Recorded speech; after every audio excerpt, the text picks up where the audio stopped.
Welcome everyone to a bonus episode of What's That Sound podcast. My name's Stu Watts, and today I talked with Nicholas Di Lorenzo from Panorama Mastering. He's a mastering engineer, he's a mix engineer, and he also runs a successful YouTube channel, as well as a bunch of other stuff. He's a very busy guy. So the topic of this episode is mastering relevant in today's age? And we compare the landscape of the music industry and how it looks today compared to 10 years and over ago, and what the differences are and why mastering engineers are different today than how they were back then. We talk about the overwhelm or potential overwhelm of information with all of the YouTube channels and all of the courses and things like that are available, how that might influence your decision to use a mastering engineer, the amount of plugins that are available, as well as AI and whether that has disrupted the music industry and will it, affect people's decision to use a mastering engineer. So a whole bunch of really cool topics. If you could do us a favor and hit subscribe or follow on the platform that you are checking this out on. If you want to share the podcast on your socials or just talk to your friends about it in a conversation, whatever you feel comfortable with. We want to spread the word of this podcast and get it out there to as many people as possible. If you have any suggestions for future episodes or if you have any guest suggestions, you can send me an email. The link is in the show notes, as well as all the links to everything else. But yeah, let's get into it. Today's episode is mastering relevant in today's age with Nicholas Di Lorenzo.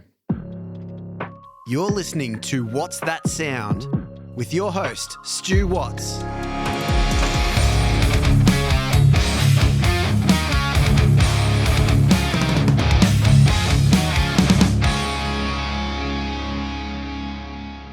Welcome everyone to another episode of What's That Sound podcast. My name's Stu Watts. Today I'm here again with Nicholas Di Lorenzo. Nick, welcome to the podcast again. Yeah, good man. I'm getting cozy. This seat, I always slide into. I don't know why. I try and keep a good posture, but in this, it's just like I'm going to go to sleep. Yeah, it's too easy to lean back. But we've had you on the podcast before, but for anyone that doesn't know who you are or what you do, give us a little bit of a rundown as to your overall things that you do in the music industry.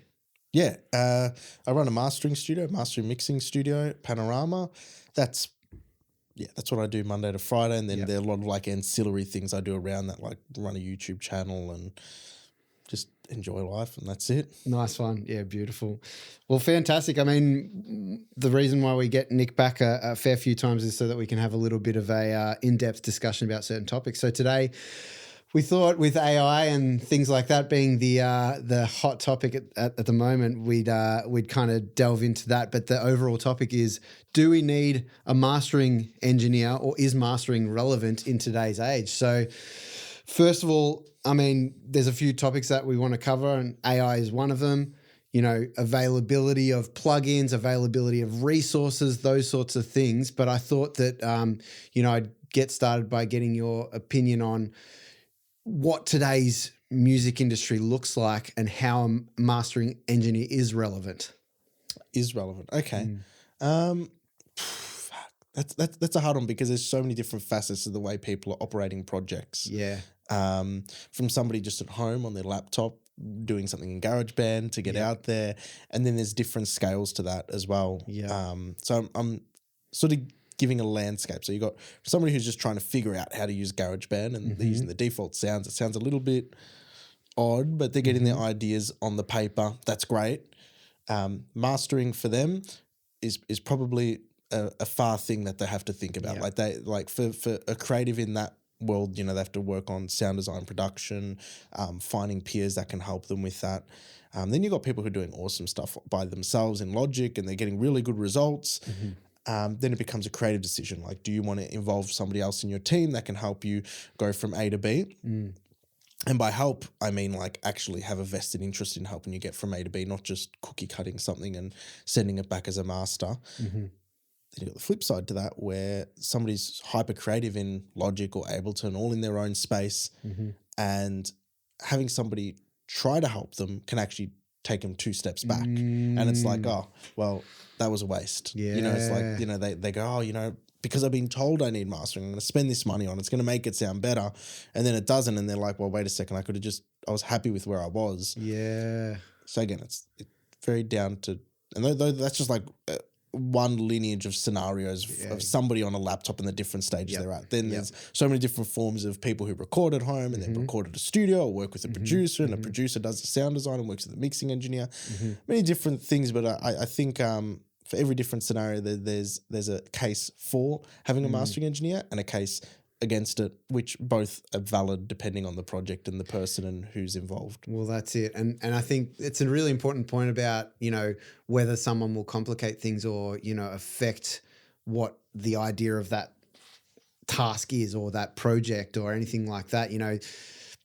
I've been in those stages. I've been in those stages of being the person who's just learning about how to do stuff and actually just using software to try and demo stuff and get a finished song to a point where I can just share it with my bandmates and be like, yeah, this is what the song sounds like at this point. It's like, I mean, if we're not releasing it and not doing those sorts of things, and even if you are releasing it at that stage, when you're that early on and that, early on in your journey of being a mix engineer or a producer or an engineer, there's a lot of steps to get to where you want to finish releasing a song, and for me in the early stages, it was like, we would just release CDs. We would just give them out at shows and sell them to people.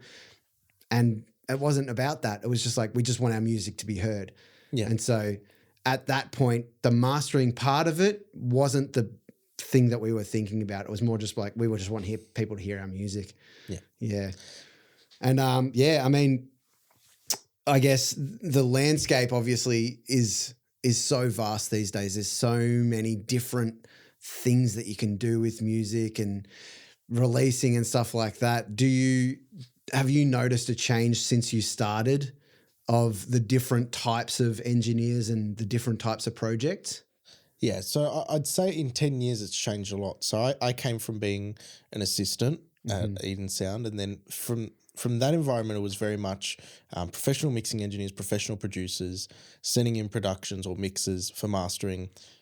Everybody sort of signed off on them. We go in, we do our thing, and that was typical. And there was an aspect of that was more involved and less involved. The aspect of it that was more involved is that the mixes came in as what we would traditionally consider mixes. Like, they were super dynamic, they had a lot of movement, a lot of character. Which meant we took on a lot of the mix bus stages, which a lot of mixing engineers take on themselves now. And in the other respect is that we also had the autonomy then to like start tweaking out resonances, little things here and there.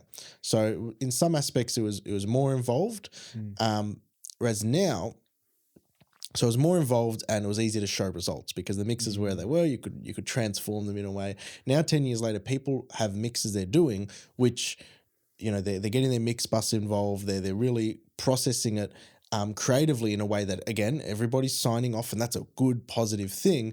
And then when it comes to mastering, they want a third perspective.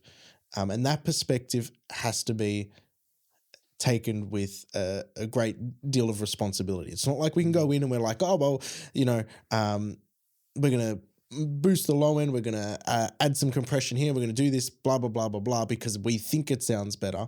A lot of those decisions are already made now in the mixing. Like, the mixes come in and they're -8, -9 LUFS. So compressing it rarely. And why do you think that wasn't the case back then?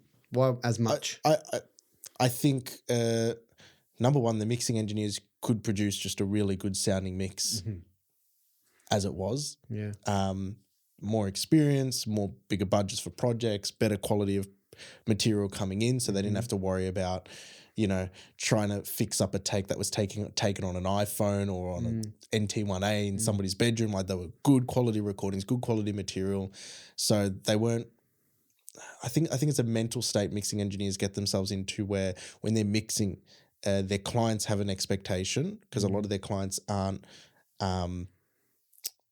now are a little bit greener in terms of like, oh, we expect when the mixing engineer sends us something back, it to sound like something off Spotify. So they're trying to hit that mark straight away. They're trying to make it louder because they want their clients to be happy, which I understand. It's like very reasonable. And it also helps some of the creative process because then you're hearing things which start to get a bit funny when you're pushing it or driving it. So they're making some mix decisions which are better for that final product. And yeah. Yeah, and do you find that there's more instances of people being really attached to that mix bus sound that they've given you, and if you start to tweak, Yeah, exactly. That's more often than not the case where people are like, what's happened? Well, I'm sure you don't do that anymore. Where you've that's why I say in 10 years it's changed a lot. Went from having to be very hands on. The mixers came in super dynamic. We do our thing now. We have to, like I said, there's a greater responsibility there to be more nuanced and more restrained in our decision making, because anything we do has to have a direct benefit and trade off. Not that we were careless in the past, it's just that there's less margin for error now. The good thing about that is if you do a good job and you can transform something that somebody's been hearing and loving as it is, and you can make it sound better, that's huge. And it's very rare. It's very rare. It's very hard. There are few and far mastering engineers that are actually doing that, where they're able to take on a mix which is pretty loud, listen to it, understand their clients and what they're after, and then bring that forward. Because a lot of them are like, oh, well, it's too loud. Send it to me without the limiter on. Or send it to me with your mix bus processing off. And they do, and then they go back and forth because everybody's sort of like, well, what's going on here? It doesn't sound the same. And it happens. And I don't care what people's ego says. Like, because a lot of people will be like, oh, but people are just stubborn, they should take it off because mastering engineers can do a better job and blah, blah, blah. It's like, well, the best job is the one that gets signed off on. And the client signed off on a mix, work with that mix, even if it's super loud, work with that mix, figure it out. Because once you start pulling those curtains behind, unless you're willing to accept the fact that the client might not like what you do in the master because they've already done something they like. Don't ask for it without a limiter on, or ask for it with the mix bus processing off. And I guess do you find that people have less of an understanding these days as what the mastering engineer actually not should do, because it's dependent on the project, but do you find the understanding of your part of the process is less known by mixers and especially artists these days compared to back then? I think mixers are pretty across it. I think artists, it can be confusing because it just has and always will be this sort of like confusing part of the music production process. In its essence, you're just quality controlling before it goes out. So you're listening, making sure nothing's bad in terms of not too much bass, not too much resonances, or no clicks or pops, and you're quality controlling and then getting it back so it's ready to go out to the platforms on CD and all formatted correctly. Mixers understand that. Artists, the funny thing is, I think this is more a maturity skill I've learned, is artists still don't understand as well as they ever have. Like they're just like, oh, can I have the vocal up? Can I have the guitar up? Or whatever it might be. And that's perfectly cool. Like, that's perfectly fine. The maturity aspect of it comes from how you manage that interaction. Like earlier on, it's like, oh, that's not what mastering does. My job is to work with a 2-track. And then clients would be like, oh, okay, nobody told me that. And then it's like this sort of awkward mediation between, oh, I have to ask the mixing engineer. Who's role? Now I'm just sort of like, okay, I can do that. This is okay, I can do that. Here's the mixing engineer. Can you just update the mix X, Y, Z? They do it. They get it back. And everybody's happy. I don't concern the client with it. I'm just sort of like, yes. Because it's better doing that so we get to an end result that makes them happy rather than trying to like go, oh, no, that's not my job. Of course. You're just introducing friction at that stage, and it's totally unnecessary. And I guess you only know that after doing it so many times. Exactly. And I've had to learn that the hard way, but and not in a bad way, but like as in over time, rather than just immediately understanding how to navigate that. And do you think, the availability to resources and information has clouded people's judgment or understanding of these tasks that each individual plays in from the start to the finish? Do you think that like, you know, things like YouTube where anyone can upload information and claim themselves as experts, you know? Yeah, I look at it as like a 10,000 piece puzzle. So all these little puzzle pieces. Yeah. And videos in isolation, like educational content and information, one piece of those 10,000 pieces of the puzzle. Or even think of it like as a neural network. As an engineer who's works on probably 700 to 800 tracks a year or projects a year, I'm able to decipher each of those little contextual elements of project. Oh, this one, I'm not going to do anything. This one, I got to get really heavy-handed with some multiband or use some weird processing XYZ. Because through experience, I build those connections with understanding which sounds work with what.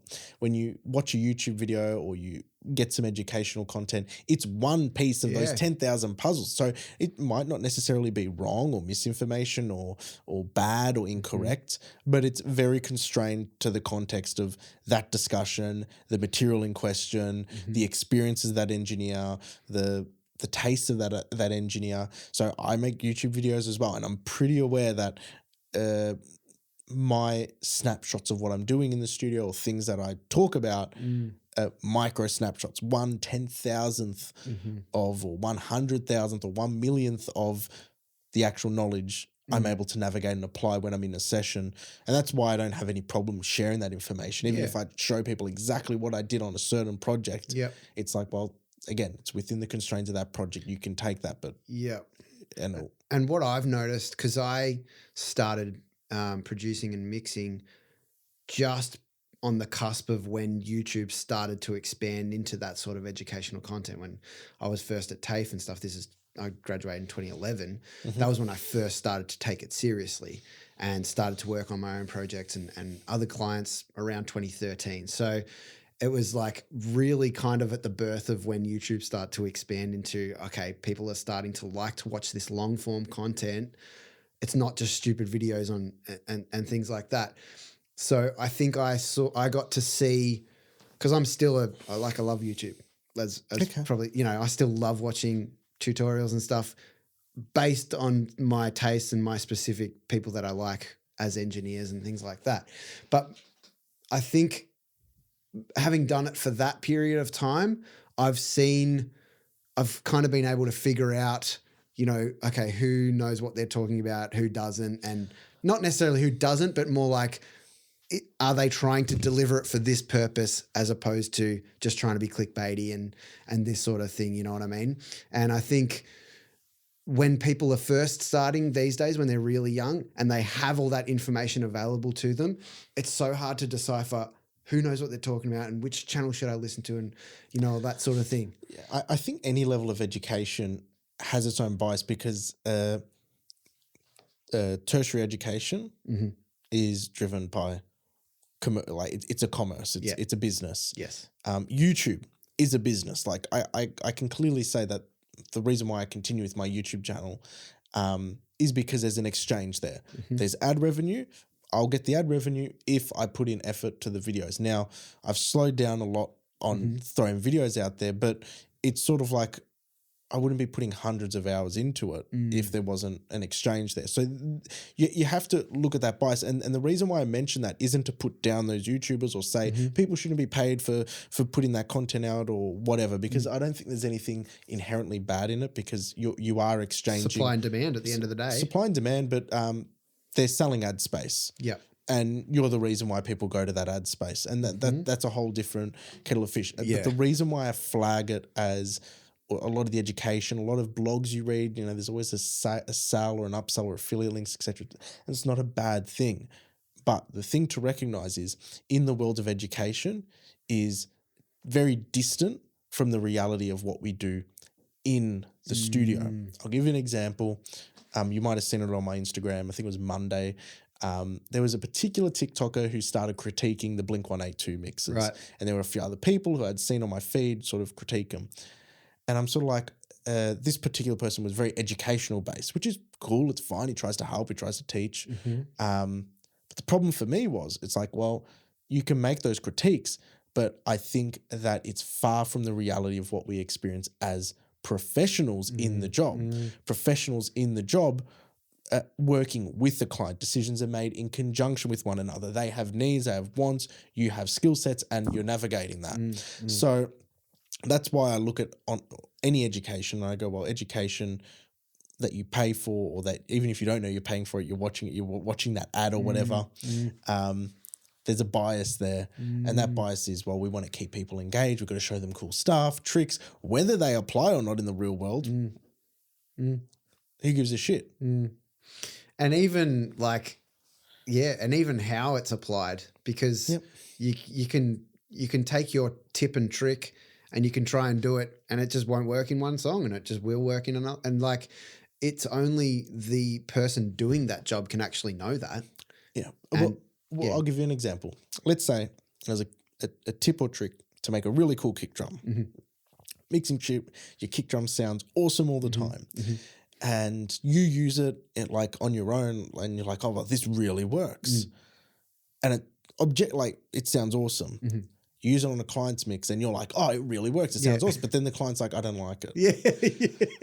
It's like, that's what I'm trying to say. Like it's two things, because then your client will say why they don't like it, what they're after, this, that, the other. And those are the questions you have to be able to answer and navigate. And that's where you actually do real world learning, real world application.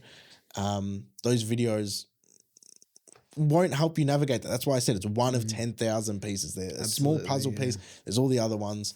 And yeah, I think it's a good thing that information's out there. I think people need to understand that the lens of why and how that information gets out there. It's not it's noble in a sense, but everybody's trying to make a buck. So Hey, thanks so much for listening so far. There is plenty more to come, so don't go anywhere. I just wanted to let you know that this podcast is made completely independently by myself with no sponsors. So if you like what you hear and you would like to show your support, you can send a donation to the PayPal link, paypal.me/whatsthatsound. The link is also in the show notes. Thanks so much for your support, and let's get back to it. And I guess I want to talk now about your thoughts on the amount of plugins that exist in the world, and all of the crossover between certain plugins, and with that availability, obviously available to any artist, engineer, can cost $20 for one plugin that's very similar to a plugin that can cost $100 or things like that. The availability to plugins and the ease of use of a lot of these plugins, do you think that influences whether an artist or even a mix engineer will want to use a mastering engineer? Both ways. Sometimes they use a plugin, it sounds great and they're cool with it and they're happy and they move on. Sometimes they use a plugin and it frustrates the hell out of them. And want to use a mastering engineer is sort of like, well, it's not just the plugin, it's obviously a plugin changes the sound, gets it to a certain result. But what a lot of people end up doing is they get a cool result, then it goes out into the real world, they hear it against other tracks and they're like, why is that? And it's not because the mastering engineer is using any particular plugin. I'll give you an example. I think if there was a Manly Varimu hardware unit, 10,000 of them going out for free to 10,000 mixing engineers, there would be not one mixing engineer that wouldn't put their hand up for it. That'll be like, yes, I want that. Because they're like, oh, well, if I have that, then I'll have the sound that every other major mastering studio has. Absolutely. I've got that Varimu. I use it less than I use my free TDR Katalnikov plugin. And the reason is because it's not the tool, like there are applications for that, but it's the tools I'm choosing and why I'm choosing them on each individual basis. And I don't know, I look at them, they're these one-stop shop plugins and they're cool and they're good and they do some pretty impressive things. But again, it comes down to that decision-making, that experience that people sort of trip over themselves on. They spend hundreds and hundreds of dollars on a particular plugin suite because they go, oh, well, this mixer uses all this person's plugins. I'm going to get them all. I'm going to sound like them. Exactly. Then they go down the track and they're like, it sounds better-ish, but I still don't know why it doesn't sound the way I want it.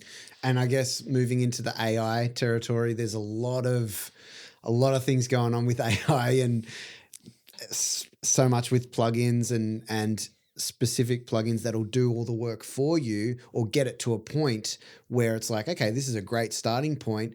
Do you think that will affect the need for a mastering engineer, in the years to come or even immediately? Do you think these AI-based plugins or AI technology, how will that affect the mastering engineer? I think it helps the mastering engineer in a sense. Like it's not AI. I use the master assistant sometimes on Ozone. Never gets it right, but it gives me clues. It's like, okay, cool. Why is this working this way? Oh, it's working that way. Oh, well, then I'll go back to this other plugin and fix that, and then I don't have to use that. And it gives some hints, and it helps me sometimes when I need an assistant. So that it performs its job. As for people just blindly relying on AI, cool, do that. But it's the same as blindly relying on any other plugin suite. Cool, go buy that plugin. Those I don't want to say brand names. I don't think it's fair to. But I don't think it's relevant either. It's not relevant. But like, go buy this suite of plugins that Joe Schmo uses, and you're going to sound like that. Well, go buy that AI, and you're going to sound like that. Again, it's about understanding the practical application of it, and like you can talk about like things like ARIA mastering, which is a little bit more like in a box, because I know Lander just released a plugin, and that's cool, and Ozone have their plugin, and that's cool as well. But even then, it's limited in its application knowledge. It's one piece of the puzzle of 10,000 or 1,000,000 pieces. That's the way I like to talk or understand it, because what happens if that AI isn't doing something you like for the track? Tough shit. It's like, well, it just spits out what it spits out. Spits out, and you can change it to some degree, but if something is inherently wrong with your mix, this is the other thing. If something is inherently wrong with your mix and you need to communicate it and you need somebody to comprehend and understand it, how do you do that with an AI? Now, you can maybe give it prompts, and it can give you prompts back, and you can go back and forth. It's a very nuanced discussion when it comes to music, because there's so much subjectivity. There are how many millions or billions of people on the planet, and everybody will describe a sound in a different way, a different manner. So I think AI is a powerful tool to help mastering. It helps mastering engineers. It helps individuals try to understand their mixes and their music and their productions. I don't think it's a hindrance. No. I don't look at it as a threat. I think it's a good tool. It's a limited tool, but it's a good tool. You can't rely on it as heavily as some people market it as, but I don't think it's a waste either. I think it's valuable. Yeah, and I would absolutely agree. And the other thing that I think about is with these tools is, yes, they can make judgments based on their algorithms and things like that, based on the input that it's given, and it'll spit something out. But it cannot be creative in the sense of it can't do something that it thinks will be cool. It just it doesn't have that brain to do that. It's potentially more so as a mix engineer, but it absolutely still applies to a mastering engineer, is there'll be times when you're in a session and you just be like, I want to try and see what this one thing will do to the track, and it completely transforms the track in the way that you would not have expected it to. Yeah. And it just can't do those sorts of things. Yeah. I did a 7-second reverb on a repeating bass note in a mix yesterday. Yeah. Because it was like bass, then pops into a high note. I'm like, I want that high note to have to pop out. Yeah, I loved it. I loved it. No AI would have ever thought of it. And this also comes to the same point. So the information which is fed into any AI algorithm or any sort of algebraic formula is predetermined. So an example which is publicly known with Isotope is what they do is they'll take, the top songs in the pop charts, the top songs in the R&B charts, top in the rock charts, create a running average for them, and that's what the master assistant pegs off. So it needs a certain amount of bass for this style, so based on averages. Those averages or those songs which feed it are created by humans. So without human input, there's nothing to feed it. Yeah. And if you can't have creative human input, so if you limit the variables in which that input occurs, so let's say Isotope come back and go, well, what we're going to do is we're going to track the user data on how they're using the plugin and what parameters are they mainly tweaking when they use Master Assistant, which ones are they tweaking most. That might give us some information to what's going on wrong. It is human input, but it's limited in the parameter box it's in. Exactly. It's only these ones. What happens if there's other ways to have manipulated or addressed it? So what I'm just trying to say is AI is a good tool. It helps within a certain parameter set, but the bounds of which it's in is what it is. And the other part is like that human element of accidents, happy accidents. Like one day you might just accidentally leave the gain turned up on a plugin and it distorts to shit and you're like, fuck, that sounds awesome. I would have never thought to have done that. Why is that the case? That's a happy accident. And you've all of a sudden created a vibe for this song that maybe other people have done, but you've never learnt about it.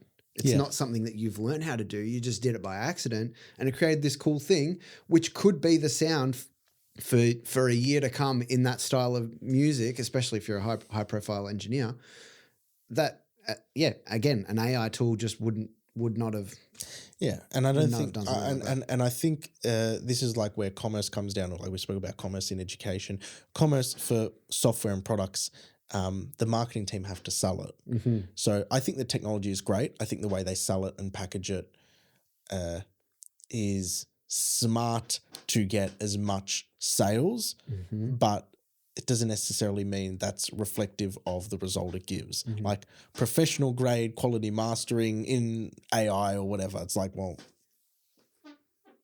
depends the lens you look at it. In marketing term, it's great. You know, it's like if you see some of those TikToks of the shit rentals of Melbourne and stuff. It's like that, like it's a home with 2 bathrooms if you consider like a hole in the floor the second bathroom. Like, so it's like but again, I understand it. It's commerce, it's a business, and I get that aspect of it.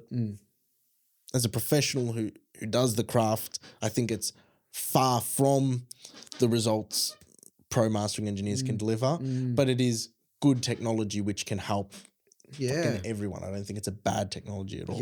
Yeah. And I think I love using plugins as a learning tool. I think there's a great amount to learn from, you know, plugins like FabFilter, you know, Saturn or Pro Q3, where you can see them do these, you know, like even going through presets and stuff, you go, oh, I've never thought to have, you know, link that processor to that. I'm going to try that next time with my thing. So using AI plugins in the same way as an educational tool is a really great thing to expand your knowledge, and you may not have been able to obtain that without that sort of thing. So I use God Particle when I'm mixing. It's on the mix bus. Like I'll get my system will get everything gain staged. Which means everything's sort of like hitting a particular level.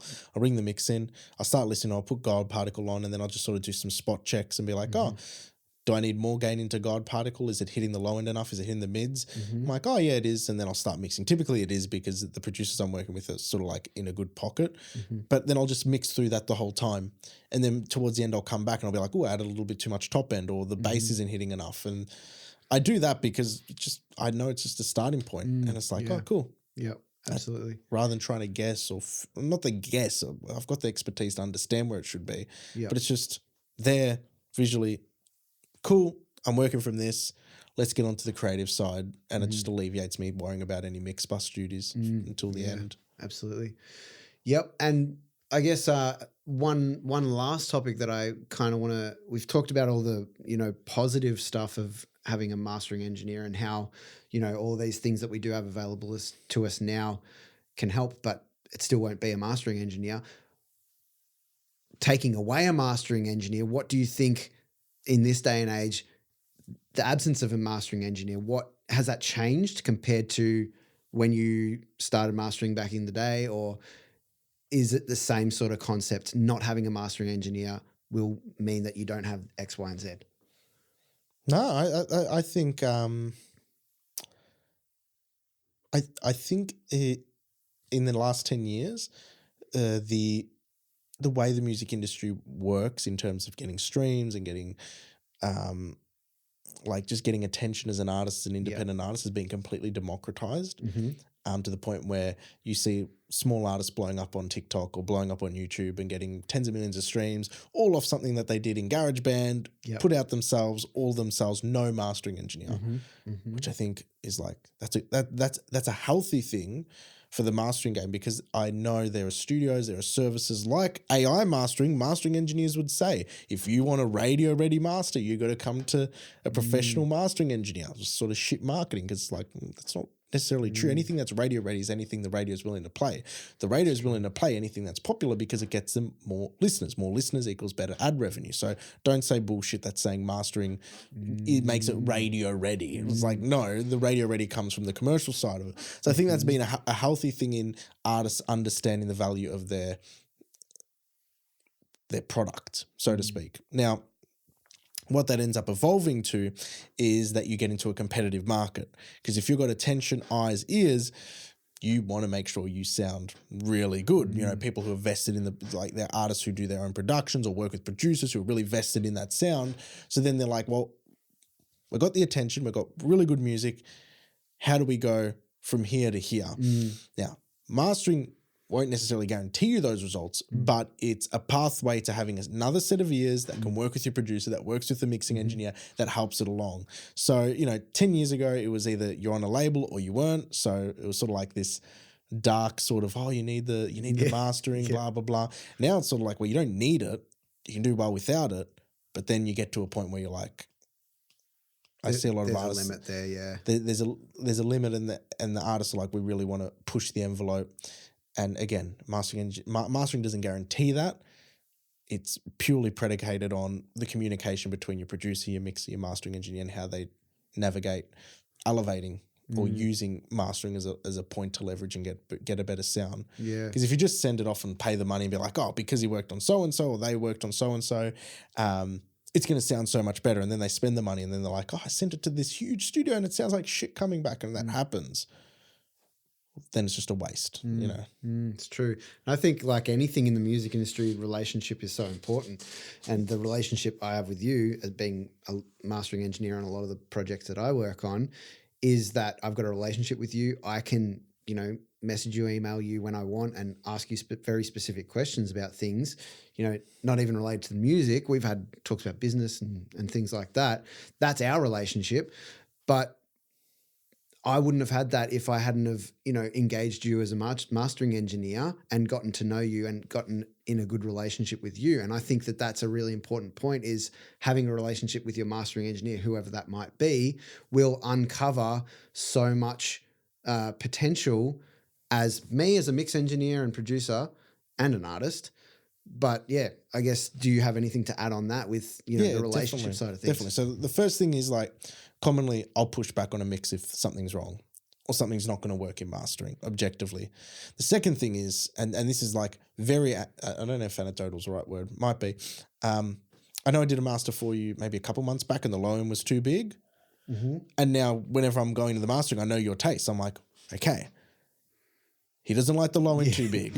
Which does affect what I'm doing in mastering, but it more so affects with what I'm listening beforehand. So if I listen to the mix and I know I'm going to go into mastering and want to bump the low end, I'll ask myself why. And I'm like, well, maybe Stu's mix needs X, Y, Z, or maybe this element needs to be manipulated, or the bass needs to be brought down, or the kick needs to be brought up, whatever it might be. And I'll give you those notes. So again, that's an example of an actual relationship or an aspect of that relationship which has developed into improving the final masters, because I made a mistake. I'm like, okay, well, won't make it bigger.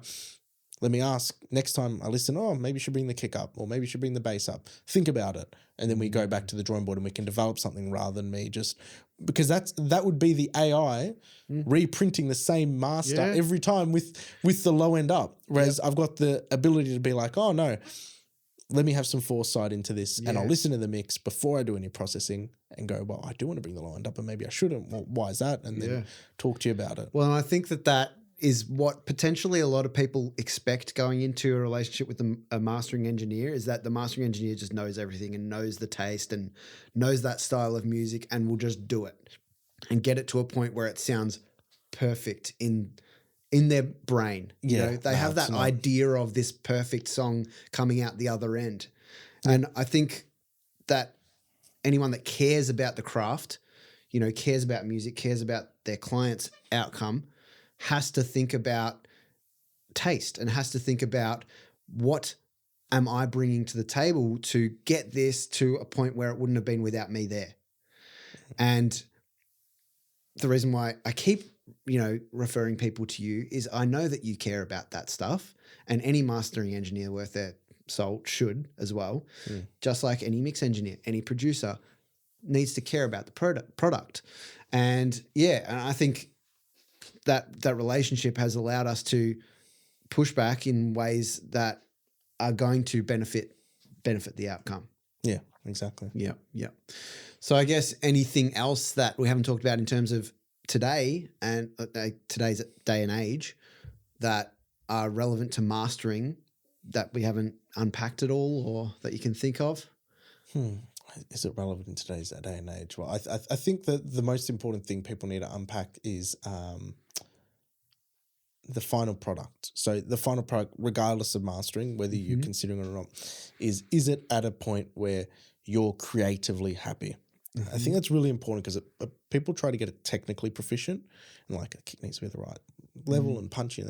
But I think if you can sign off on something as being creatively exceptional, and you're comfortable putting that out, or you're comfortable with the result you've gotten, engage people around you. It doesn't necessarily need to be a mastering engineer, it can be a mixing engineer, producer, whatnot, to be that third perspective, to be that quote unquote mastering engineer, even if they're not a mastering engineer, but they're just an extra set of ears there to go, oh, the bass is a bit big, or oh, I really like this, but you realize that the tail goes for 20 seconds at the end of the song and there's silence for another 15. Engage that, because I don't think there's any need to engage somebody to tell you how to suck eggs creatively. I think if you're an artist, you're exploring sounds, you're doing your thing, feel free to do that. If you need to get other people to collaborate with, that's good. But then once you get to a point where you're like creatively really happy with it, happy with the mix, happy with the way things move, again, not on a technical level, on a creative level, then get your mastering engineer or your mixing engineer, could be another producer, could be another artist, whatever, start feeding into how you finish it up. And then you'll find that you'll find people that are really good at that, and you're like, oh, cool, I really value their opinion. You might find that you struggle a little bit there and you need to get other people outside of your circle. You'll develop that, and then over time that will slowly extend as your game gets better to potentially having a mixing engineer on board or a mastering engineer on board. And that's the perspective you should be engaging other people on, is to appropriate something that you're happy with and then move it forward, not necessarily something you're not happy with creatively and then hope that the mastering engineer is going to fix that. And I think with people that you trust in that do similar things, or say I have mates who mix and record and stuff like that, and I'll just get that opinion on, hey, I won't give them any prompts. I'll say, hey, give me feedback on this mix, and I won't say anything else. And I just want to hear what they have to say about it because I trust them, and it's might not actually be relevant. I won't necessarily action what they tell me they think stands out, but I just think that it's great to have those sorts of connections and touch points where you can be like, I wonder what someone who I trust and has an interesting mind on this sort of stuff would say about this mix. Or, if it's, hey, I'm about to send this off to master, what do you think? So I think that those sorts of relationships are always crucial. Yeah, absolutely. I agree. Well, nice one, man. Well, thank you again for joining me once more, and hopefully we can do it again in the near future. But I'll have all the show note. I'll have links to Nick's pages and his contact details. But if you want to get in touch, check them out there. But do you have anything else that you might want to mention before we close up today? No, all good. No, it was a pleasure as always. Beautiful. Well, thanks again, Nick. And thanks to you guys for checking out the podcast. As always, if you could do us a favor and share it around on your socials, in a DM, in a conversation, whatever you're comfortable with, help us spread the word. Make sure you followed or subscribed on the platform that you're checking this out on. And if you have any suggestions, send me an email. The email link is in the show notes. And thank you again. We'll see you next time on What's That Sound podcast. Thanks for listening to What's That Sound. Make sure you hit follow or subscribe on your podcast platform to stay up to date with each new episode. We'll catch you next time.